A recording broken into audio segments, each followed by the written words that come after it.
So if I want a softer appearance with my pencils, then I don't have the end so sharp.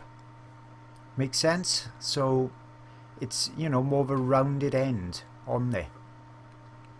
I allow it to go blunt. So really following the direction of the fur growth.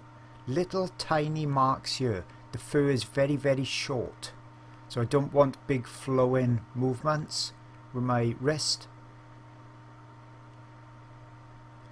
The fur comes around in kind of an arc as well around this eye section. It's all pointing into those black dots by the side of the eye that point down towards the nose. So it's all coming around by there. Then it changes direction here in between the eyes and the bridge of the nose. So you've got to be careful in this section. Lots of different angles and positions that the fur is actually going in. See, I've changed again because it's swirling around.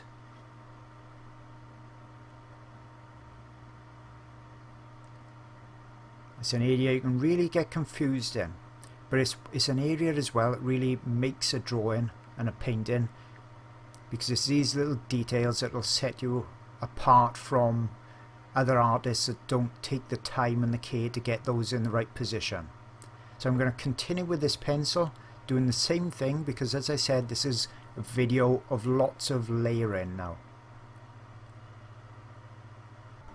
So I've zoomed right in a bit closer now so that I can work on this eye and you can see some of the details on it. Going in with a Carbothello black, so re-establishing or punching up that black now.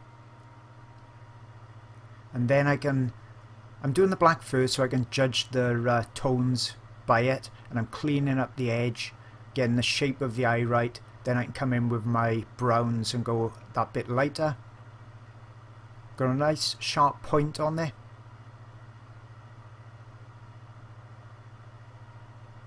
I could have used a stick for this as well and sharpened that up, but a little bit easier with a pencil.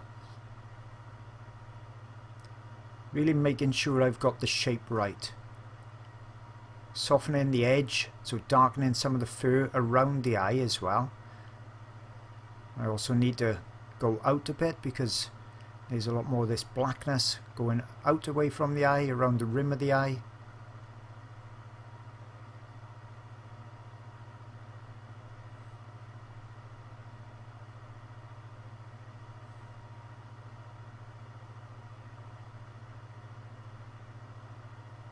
Also I'll block in the pupil as well, get that shape a bit better. Remember, the eyes, they'll always look pretty much dead looking until you get some form of highlight or bounce light or something in there. They look very flat until you put that in. So I'm fully aware of that. Now the edge goes that bit browner, kind of a dark brown there.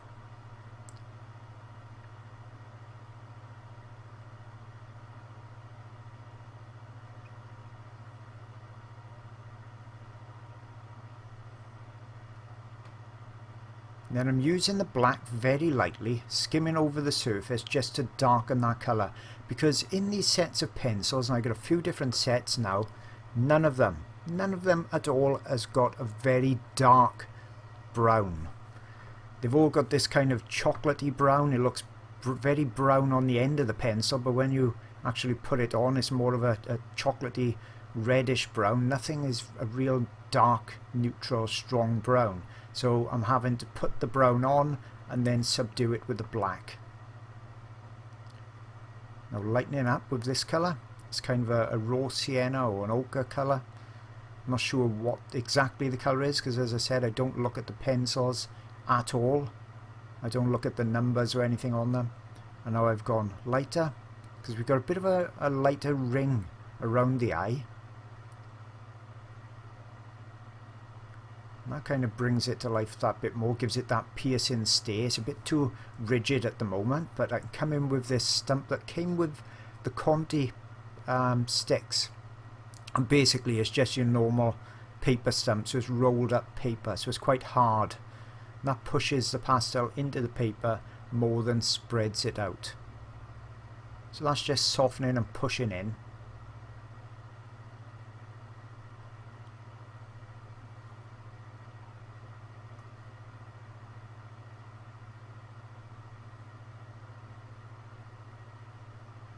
So re-establishing that lighter ring in there, softening it slightly with my finger,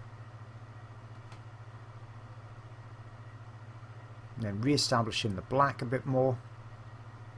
See, it's just playing around with the colours. This is what I said to you now. It'd be impossible for me to turn around all the time and say raw sienna 231, dark brown 238, yellow ochre 124, black 199 and things like that. If I was doing that, I'd really make for a very confusing video.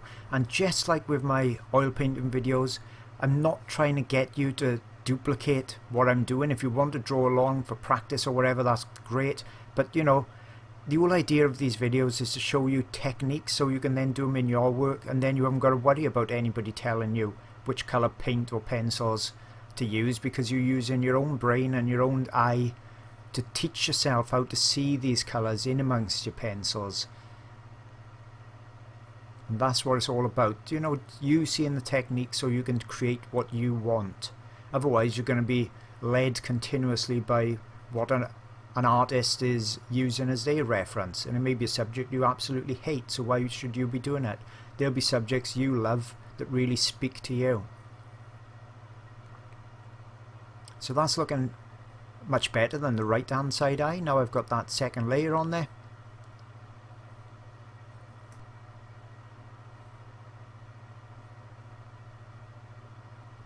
Now I'm going to start to put in this subdued light on the top. So I'm putting a blue in first, because what I want is kind of a subdued bluey grey on top, and it's a colour that's not there again. So put in the blue in, and then I can put the lighter shades of, say, a grey on top and get that bluey grey. And that's the way you've got to work with pastels. You know, you're never going to have every single colour and tone. And some of this blue goes under the eye as well to create that wet look underneath. And then as soon as I start to put this grey on, it's kind of in two dots as well. And I'm going very lightly, building up pressure on it. You see the eye will come to life straight away, even at this early stage. See, and that's the difference then between the two eyes on there. Just 5 or 10 minutes work. So I'll just touch up this one a little bit more, and then I can do the same process on the other eye and continue working on some of that more detail surrounding the eye then. So carrying on, putting in some of the longer hairs, individual hairs.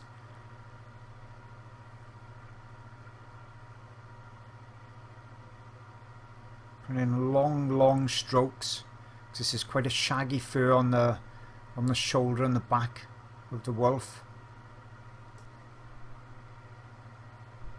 And quite a light touch as well. The thing with pastels, you don't really have to push in very hard, and you're not burnishing or doing any of those techniques.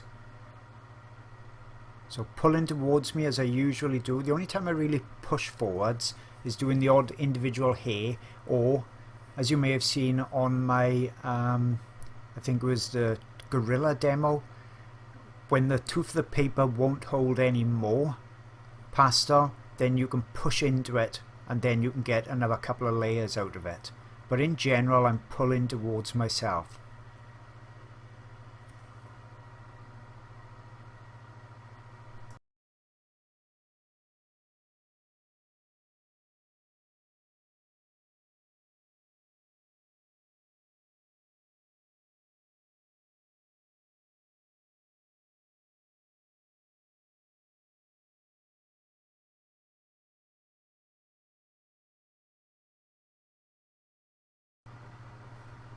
So just using that colour on his side there, just to knock that back. So that's that glazing technique again.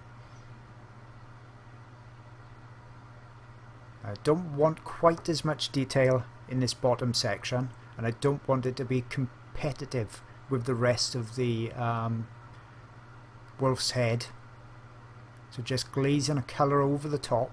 That's just altering it very slightly.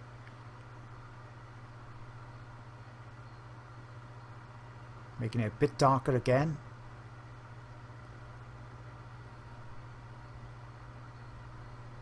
knocking it back, but the marks are still staying there. The fur texture, so we're not losing it, I'm not ruining it. I can easily come back in then with darks and a few subdued lights again anyway. Back in with a new pastel stick just to make it that bit darker again.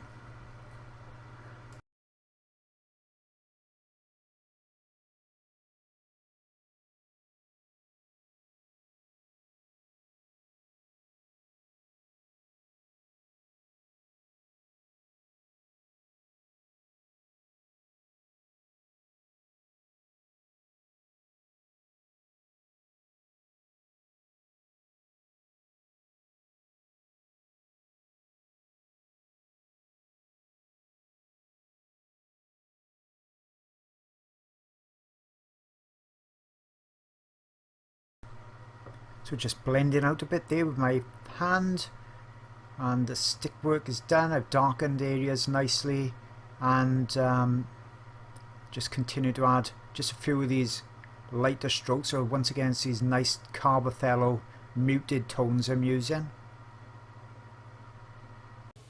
If you're looking for even more great art sources, I've really got you covered. First off, I've got a Patreon channel. It's been going well over a year or so, packed with around about 50 or more videos and new ones every month. Lots of the videos are many hours long, so you can see they're really in-depth. Subjects such as turtles, birds, elephants, big cats, you name it, it's on there. So that's my Patreon channel. And also on that Patreon channel, before I go on to something else, I've got a secret Facebook group. So only the members are actually on there. It's the most supportive and friendly Facebook group that I've ever seen. I know I'm biased, but it really is. We've got 400 or 500 members on there, and they all help each other. So that's a great added bonus. That comes free with it. Also, you get line art every month as well. And we've just designed a brand new companion website for it. So if you've joined other patrons and channels and you found it very difficult to navigate around, we got this free website that comes with it. All the videos are now just a single click away. It couldn't be any easier than it is. I've also got my site, jasonmorgan.co.uk, lots of tutorial videos, DVD discs and downloads on there. And if you're struggling for reference photos for your art projects, I've got some of those too. I've got 900 plus on my website, wildlifeart-online.com, and they will be copyright free for you, so you can paint and draw from them and sell your work with no copyright worries whatsoever. So hope you like those extra resources, and I'll see you all again real soon.